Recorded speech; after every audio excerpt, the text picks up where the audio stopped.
Hey there, Ddraig back with GCCM and the conclusion of my series about the excellent maps the modders have created.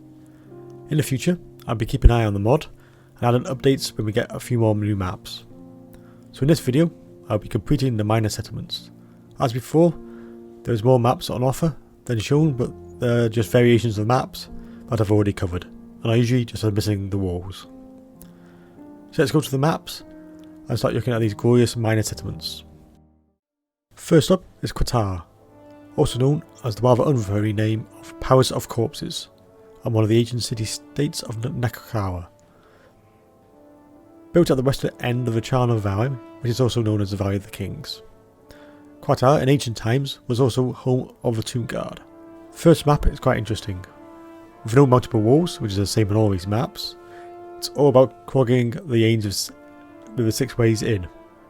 There's a lot of cover for a defender. While these lanes are not huge, as 1 or 2 infantry can block them up, being so numerous, then we have units to attack all these areas at once, you may be stretched too thin. Falling back, you can retreat to the wide point at the back, top of the map, where the lanes get a lot larger, especially the west and east flank, so you need to weaken the enemy before they get to this point, or you'll be overrun. On the attack, use all the lanes to your advantage. Force the defender to try to cover all at once, as you only need a few units to attack each entrance. Then pick 1 or 2, which is making the most progress, and then you can push in your elite units into that hole. If you can break the west and east entrances early, you'll be set up to get around them and stop the enemy retreating. Into Slovenia now, and Schwarzhofen, where you'll find Isabella and Vlad's starting location. One of the more exposed areas of Slovenia, as with a large gap to the closest city, and of course it's being close to Blackfire Pass. A good garrison is needed to be here at all times, as you're surrounded by the dwarfs, empire, and possible greenskin incursions. Considering this is a small settlement, there's a lot of narrow channels, which a defender can use to their advantage. You can also push out in one area any fast cavalry you have to walk around and attack the enemy from behind, if they cannot commit to all sides. Personally, I would start off in the centre with a strong force, facing south, then wait on the enemy, then move out and mirror the actions of the attackers, and block lanes as needed, keeping a reserve force handy. If you've got the speed in your army to get around the back and push the north of the settlement, this may seem like a lot of ways in, but there is very few, and is deceptive.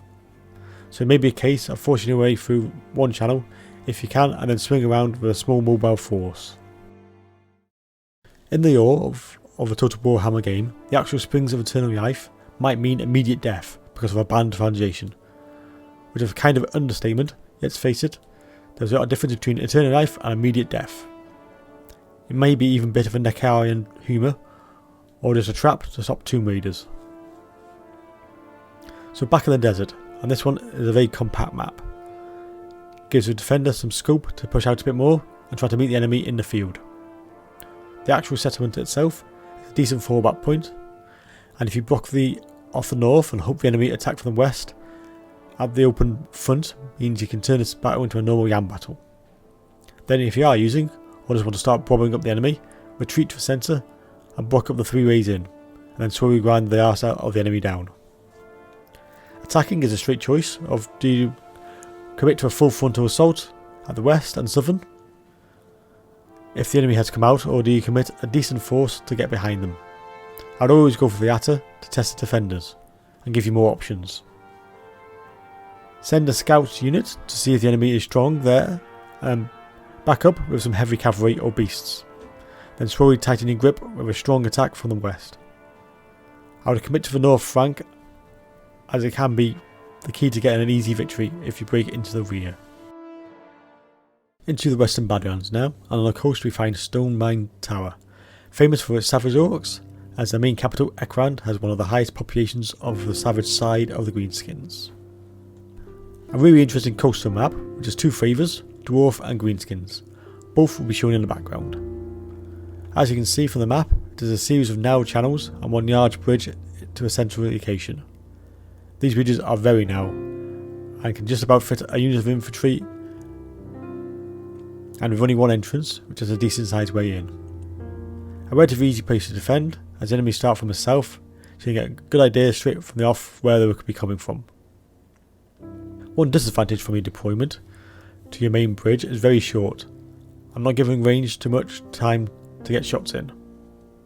Other than that, as soon as you feel your front line is starting to fall, retreat to the inner bridge and make a glorious yard stand. A horrible place to attack, and I'd recommend bringing an army of elite infantry to attack those narrow bridges with, to try to outmatch the defence. An obvious full frontal attack is likely the only way in, and hoping you can break down one of the small bridges. You really need to outnumber the enemy to have a decent chance. From simple beginnings, when a group of gamblers built the initial shacks to escape their debts in Port River. It is now considered the busiest trade district in Austria. While not the same impressive buildings you would find in the Empire, the people are an honest group, and the place is bustling with trade and commerce.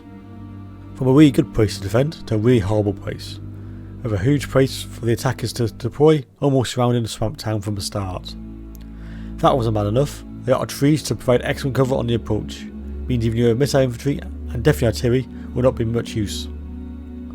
With 5 places to cover, which admittedly are all quite narrow, which is a bonus, so you don't need that many troops for each entrance. However, if you do manage to get in, you're pretty much at their mercy, so fight for every inch and make sure you get a lot of troops stationed in the middle to back up any routes. Attacking wise, as mentioned, it is pretty much an easy approach, as you get to reveal issues from range, and you can get into position and challenge at each entrance at the same time. While with 0-yes coverage as you get closer, means attack from all sides is best, and then have a unit of 2 of decent cavalry to take advantage of any gap made, or you being used as a finishing charge. Once you're into a settlement, get your cavalry run wild and the place will be yours. Mootland, or simply the Moot, is very fertile, with farmlands all over the region. In the southern central region of the Empire, and more close to the inhabitants of Slovenia. Speaking of the locals, you'll find the halflings here, a peaceful bunch, more, and I mean more, interested in cooking and eating than anything else. So with the Moot, you can see it's more of a Yan battle than anything else, as there's no real settlement to talk about. With attackers coming from the west, you have a few bits of terrain, but all are very small, and definitely not one you can hold easily. There is a north region, which at least protects you slightly, as there's only one way in from a defensive point of view. This river provides a natural border, so easily won't get flanked from that side. Just check out for any missiles coming over the river. But there is a handy hill which you can hide behind to provide plenty of cover. For attackers, you can treat this as your standard Yan battle. You can push around from the north and cross the river as a decoy, or as a concentrated attack. Other than that, the region is quite hilly, so the defenders can take advantage of the good lines of sight this provides and the bonus to missile units. Now when I was reviewing this map, it felt like I've been here before, almost like I visited here in a different time. Nah, it's probably my imagination.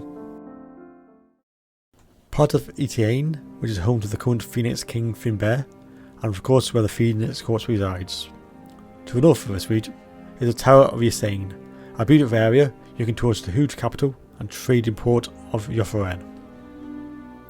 Back to a more traditional defensive map now, and a much welcome one for any defender. 4 ways into the main settlement, but places to fall back if any of the entrances breaks.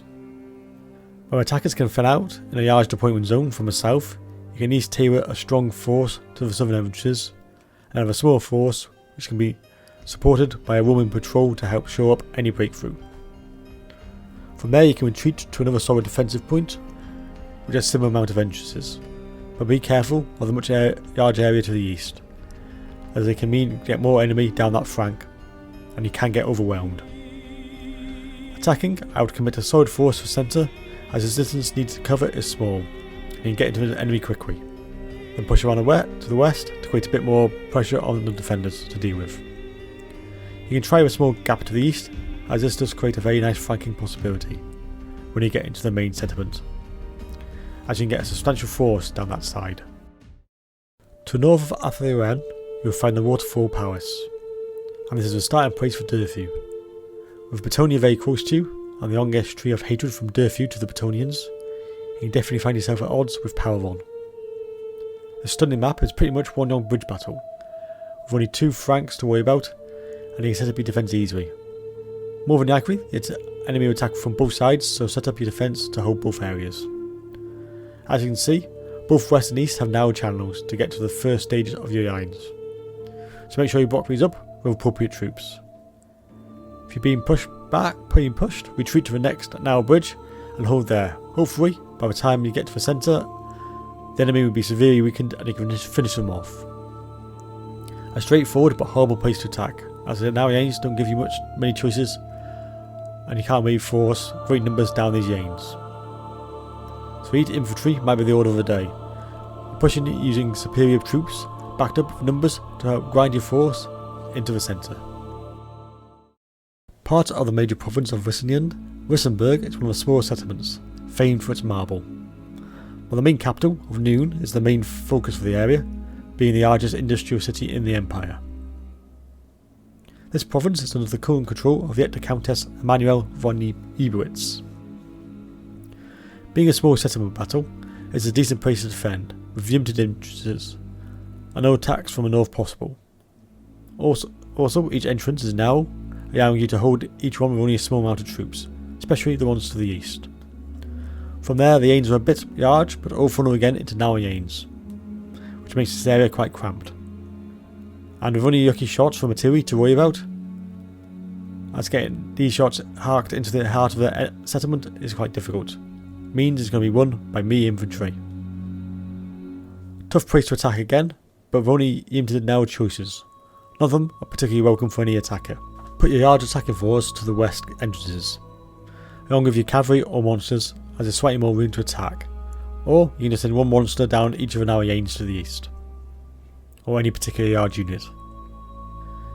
Even with the gap made in the defences, due to these narrow lanes, the enemy can just fall back and defend again. After that, there's only limited areas they can fall back to. It's a frustrating fight, but as long as you make a hole, you should be able to get through. And with that yard settlement, we are done with GCCM. Thanks for watching and supporting the series, and thank you for the continuing great work from the modders creating these amazing maps.